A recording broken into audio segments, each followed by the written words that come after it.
Welcome back to Squawk. Senator Elizabeth Warren unveiling a proposal to tax the wealthy. It calls for a 2% annual tax on wealth over $50 million and 3% on wealth over $1 billion. Under this ultra-millionaire tax, the 100 richest Americans would hand over more than $78 billion of their personal fortunes.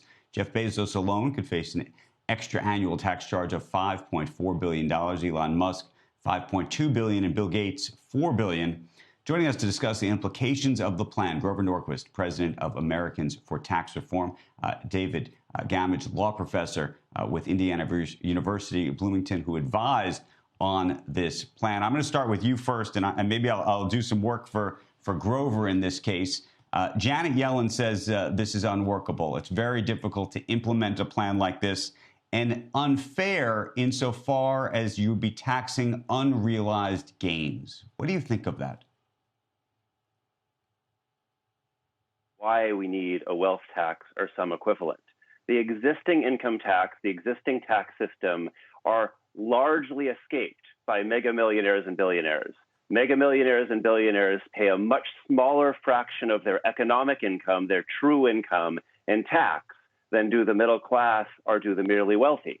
A wealth tax is one of the easiest, probably the best and most achievable ways to fix this. It's working reasonably well in Switzerland and in Spain, and we've learned a lot about tax administration over the prior decades, and there's every reason to think we can do a much better wealth tax in America than exists in Switzerland and Spain. But even if we just get this wealth tax as good as exists in Switzerland, that would be a massive improvement to our tax system, raise needed revenues from those who are paying currently a very small percentage of their income in tax, help with the government's needs, help restore equality of opportunity to our economy, and help with a host of harms caused by the failures of our existing tax system. Grover, I know you hate all taxes, but is there a way to increase tax revenue and to more fairly tax the wealthy, recognizing that I know that you don't like the wealth tax unto itself? Sure. If you want to, you reduce the capital gains tax. Every time we've reduced the capital gains tax rate, higher income people have paid more in taxes, and you've had more growth, and there've been more jobs for everybody. So if you're into hate and envy, go ahead and do the wealth tax.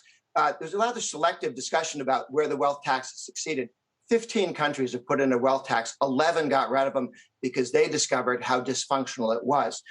One of the things that people should check on is in this legislation that Warren has put forward, she wants $100 billion more, $100 billion more. The IRS in enforcement. So they're going to be IRS agents everywhere. We know that when Biden was vice president, they politicized and weaponized the IRS to go after people they didn't like. This has happened before. We can't have a government with that many IRS agents running around looking into people they don't particularly like. And the idea that this is only going to hit the rich people. That was a sales pitch for the alternative minimum tax. Only get 155 people. It was scheduled to go to 30 million people before the Republicans pulled it back. The income tax was only going to hit people who had about $11 million of income in today's dollars. It's now half of the country gets hit by the income tax. That the tax to pay for the Spanish-American War, only the super rich. What was that a tax on? Long-distance phone bills, 3%. Hit very few people at first, up to about 90% of the population within a few decades. And as a matter of fact, Senator Warren has said, she's already told us what's going to happen. Why would you be scared of this? It's just like your property taxes on your home. The federal government, when you take this down to lower levels of people's wealth and income in order to get the money that you're not going to get because people won't invest in the United States, they'll move them on the other places, and you have to set up a police state to enforce it. They'll come down. Right. It'll be a federal property tax in a matter of several decades. Hey, David, I'm thinking about a way of really raising some money. So the people that you're talking about, you're saying they don't pay taxes. They accrued this wealth, whether they were lucky, whether they inherited it, whether they're skilled, whatever it was. They did do it under the normal tax regimen that we have right now. So they have paid taxes on the way, right?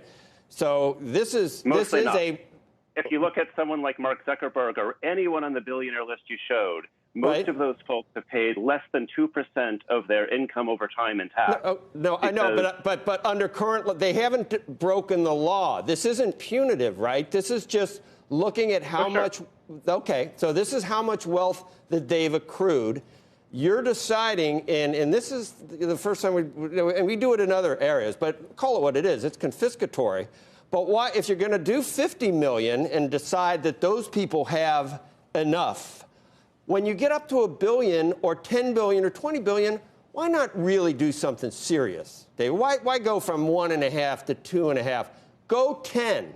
Go 20. If 50 million is an area where those people already have more than they deserve and more than they can use, then a person who has 10 billion, you really got, let's raise some real money. Go for 50%. Why not? Why not? You've decided the other people have enough, and you're taking, so why not do it? Raise some real money. Because that's not my view of the economy. That's not the American people's view of the economy. Government and civilization cost money. Ever since the Bush administration's tax cuts for the very wealthy and the Trump administration's tax cuts for the very wealthy, we're running deficits. I'm trying to help. Why not? I know, but did you hear my question was why not make it much higher on people that have $1 billion? Why? I'm not arguing with you. Let's do it. Why not do it? But not confiscatory taxation. So do the American people. Right now, we don't have progressive taxation at the very top. It breaks down around the 30 to 50 million in wealth level. Before that, we have reasonable progressive tax rates in the income tax. After that, the income tax fails to work in our existing economy. Largely, that's because of changes made by Republican administrations. Partly, it's because of various tax gaming transactions that harm the economy and undermine the functioning of the tax system and the economic system. So, David, progressive taxation means paying fair share. Means tax rates that rise with income, but not confiscatory level. Shepard Smith here. Thanks for watching CNBC on YouTube.